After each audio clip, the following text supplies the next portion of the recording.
El PIB, según sus siglas, es el Producto Interior Bruto, también conocido como PBI, que es el Producto Bruto Interno, pues porque tenemos diferentes formas de decirlo, básicamente. El PIB es una medida con la cual los economistas de hoy en día calculan o miden la riqueza o economía de un país o una región. Pero, ¿qué es exactamente el PIB? La definición más clara que tenemos del PIB es esta. El PIB es el valor de producción total de bienes y servicios finales de un país o región en un determinado periodo de tiempo. De esta frase sacamos 4 puntos importantes. El primero, por supuesto, es que te suscribas al canal. Ahora sí, el primero es el valor de la producción de bienes y servicios. Esta frase nos explica que todos los bienes y servicios que se pueden medir dentro de la economía de un país se calculan dentro del PIB. Entendiendo como bienes un zapato, un reloj, un móvil, una cámara, un coche, y entendiendo como servicios una visita al fisioterapeuta, una visita al médico, ir al cinema, ¿me entiendes, no? O pedir que te hagan un vídeo. Por lo general, todos o la mayoría de los servicios y bienes son medibles y por eso se calculan dentro del PIB, pero hay algunas excepciones, por decirlo así. Por ejemplo, los bienes y servicios de autoconsumo no se contabilizan dentro del PIB. ¿Por qué? Te pongo un ejemplo. Imagínate que tienes un jardín y que en tu jardín decides plantar hortalizas, ¿no? Y al cabo de cierto tiempo recoges los frutos, las hortalizas y te las comes. Este producto, o bien, en este caso un producto, lo has hecho tú para tú mismo, entonces es de autoconsumo. Tú no has generado riqueza, no has generado movimiento de riqueza, es que no has ni generado ni no generado riqueza. Simplemente no has movido, no has participado en la economía del país. Por eso los productos de autoconsumo no se contabilizan dentro del cálculo del PIB. Claro está que los negocios ilegales y también los que se pagan en bruto no se contabilizan dentro del PIB. El segundo punto es la palabra finales. Es una palabra clave que vas a entender mejor con este ejemplo. Imagínate que una empresa quiere construir un coche. Y para construir este coche, lo que hace la empresa es comprar las diferentes partes que hacen al coche en diferentes empresas. Por ejemplo, a esta empresa 1 le compro las ruedas, a esta le compro el motor, a esta le compro los engranajes, etc. Y en mi empresa monto el coche. El coche, que es el producto final, sí que se contabiliza dentro del cálculo del PIB. Pero el motor, las ruedas, los engranajes, los pistones no se contabilizan dentro del cálculo del PIB porque son productos intermedios. Son productos que al unirse forman un producto final y ese sí que se cuenta. Otro ejemplo más simple es, por ejemplo, el del pan. El pan es un producto final y el pan está hecho básicamente por harina y por trigo. Los dos son productos intermedios.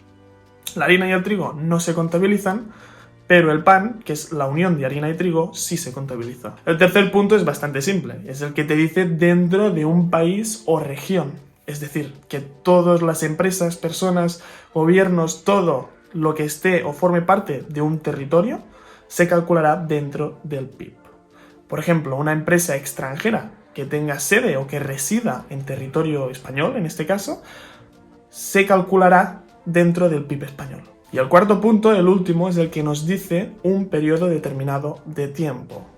Es decir, es una cosa que añadieron para facilitar tanto el cálculo como sobre todo la comparación del PIB de una región con años anteriores de la misma región. Ten en cuenta que el PIB se calcula anualmente o trimestralmente. ¿Capichi? ¿Se ha entendido, verdad?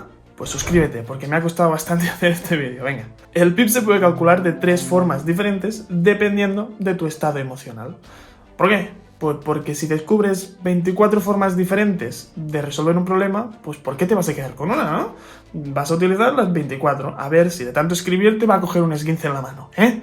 Total, que la primera forma es esta. El cálculo del PIB, del Producto Interior Bruto, según el flujo de gastos. En este caso utilizamos esta fórmula, ¿vale? Que nos dice que el PIB es igual a C, no lo tengo escrito, es igual a C más I más G más H menos M.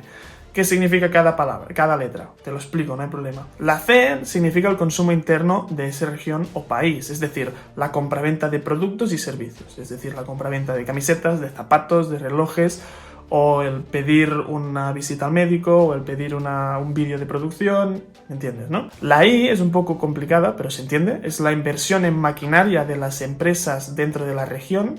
Por ejemplo, si tú tienes un campo y tienes que conrearlo, pues vas a comprar un tractor, que es una inversión en maquinaria para conrear la tierra, ¿no?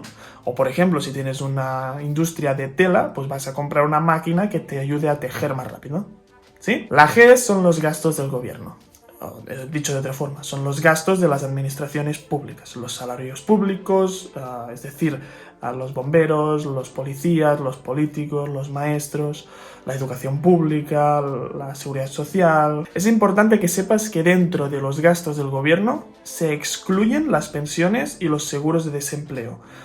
Ahora, ¿por qué crees que es eso? Déjamelo en los comentarios. La X representa las exportaciones del país, es decir, lo que vende el país, el que sea, a los otros países, y la M son las importaciones, lo que compra este país de los otros países. Básicamente, para resumirlo, tu país será económicamente rico, tendrá un PIB muy alto si tienes mucho consumo, si tienes muchos gastos públicos, si tienes mucha inversión en maquinaria, si tienes muchas exportaciones y si tienes pocas importaciones. La segunda y tercera forma de calcular el PIB son un poco más complicadas, al menos para mí, así que te las voy a leer directamente. La segunda forma de calcular el PIB es según el flujo de ingresos o de rentas y se calcula con esta fórmula, de la cual sabemos que RA es la renta de los asalariados, es decir, la remuneración de los trabajadores, que son los salarios más las cotizaciones de las empresas de la seguridad social más las compensaciones extrasalariales. Y también sabemos que es el EBE, que es el excedente bruto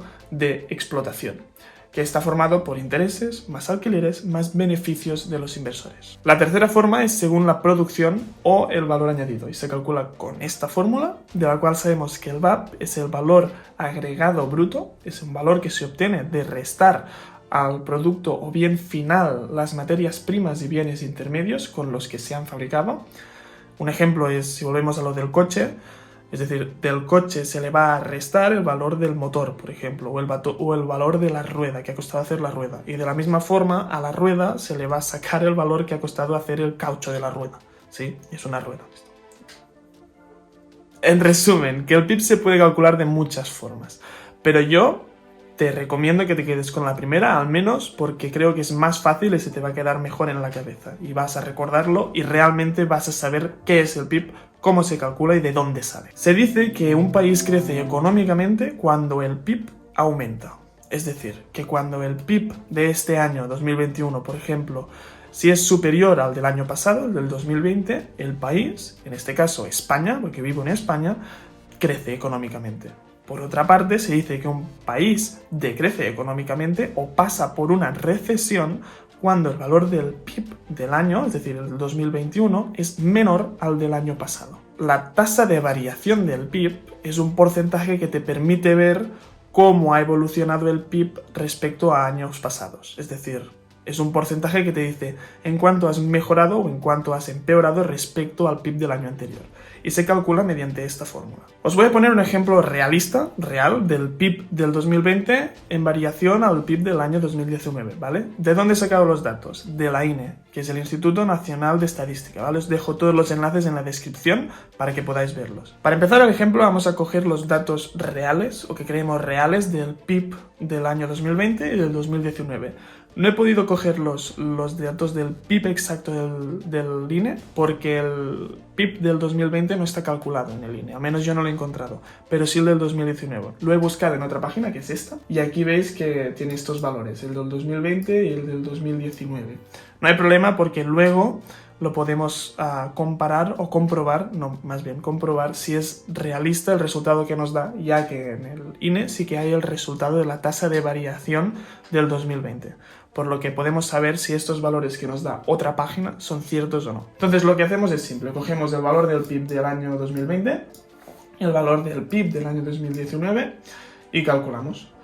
Nos da una tasa de variación del PIB del menos 11%, y si ahora nos vamos al INE, en el enlace que os he dejado en la descripción, podemos ver que en el 2020 tiene una tasa anual de variación del PIB del menos 11%.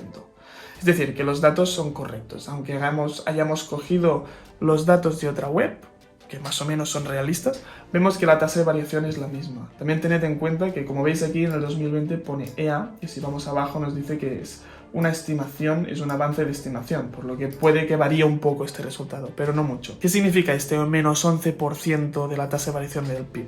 Si os acordáis, lo que os he dicho antes, cuando la tasa de variación de un año hacia otro es menor, significa que un país entra en recesión. Es decir, que España está entrando en una recesión este año 2020. Lo que significa que económicamente está fatal. De hecho, vais a ver lo fatal que está, porque si os fijáis en esta tabla, que es la misma de la INE, o del INE, no sé si es masculino o femenino, veréis que los porcentajes cada año los tenéis todos, y la mayoría de veces son positivos. Hay algunos que son negativos, pero es que el de este año es excesivamente grande negativamente. Pero, aparte de esto, que ya lo comentaremos luego, fijaros en que la mayoría de los años incrementa la tasa de variación del PIB, lo cual es lógico porque cada año hay más gente que vive en España, por lo que hay más dinero, se genera más dinero, se gasta más dinero y se mueve más dinero, por lo que el PIB es mayor. Pero como decía antes, en este último año 2020, que hemos obtenido menos 11% de tasa de variación del PIB, que es un dato histórico negativo, España se ha llevado tal torta en la cara a nivel económico que no sé yo cómo cojones se va a levantar de esta hostia. Pero bueno, ya lo veremos. También hay que decirlo, y no voy a mentir en eso, que es muy probable que esta tasa del PIB haya aumentado tanto debido al coronavirus, eso es seguro. Y como en este país, seguro que ha pasado en muchos otros. Te propongo una cuestión un poco interesante en la cual quiero que me respondas en los comentarios. Si el PIB de un país sube, aumenta, ¿significa eso que los salarios, las pagas y los gastos de tu país van a aumentar? Y por otro lado, si el PIB de tu país baja, ¿significa que los salarios, las pagas y los gastos de ese país van a bajar? ¿Qué opinas tú? ¡Ojo! Suscríbete. Antes de acabar, ten en cuenta y recuerda muy fuerte en tu cabeza que el PIB se usa para comparar, sobre todo, la riqueza económica de un país con años anteriores del mismo país. Es decir, no deberías, o no es bueno, y no es cierto matemáticamente, que compares el PIB de un país con el de otro, ya que pueden haber diferentes matices. Perdón. Resumiendo, hay mucha cosa aquí. Lo que tienes que tener en cuenta es que el PIB es una representación económica, sobre todo no es social, es económica, del valor de un país. Que este valor depende de las personas, de las empresas y del gobierno de ese país principalmente. También debes tener muy en cuenta que es importante saber el valor del PIB para saber si tu país crece, decrece o se estanca económicamente. Ahora sí, solo te pido dos cosas. La primera, que destruyas el botón de suscripción y le des a la campanita. Y la segunda y más importante, que compartas esta información con tu mejor amigo. Tu misión, si decides aceptarla, es liberar a tus amigos de la ignorancia económica. Y recuerda que la economía está hecha para confundirte, no para ayudarte. No dejes que te engañen.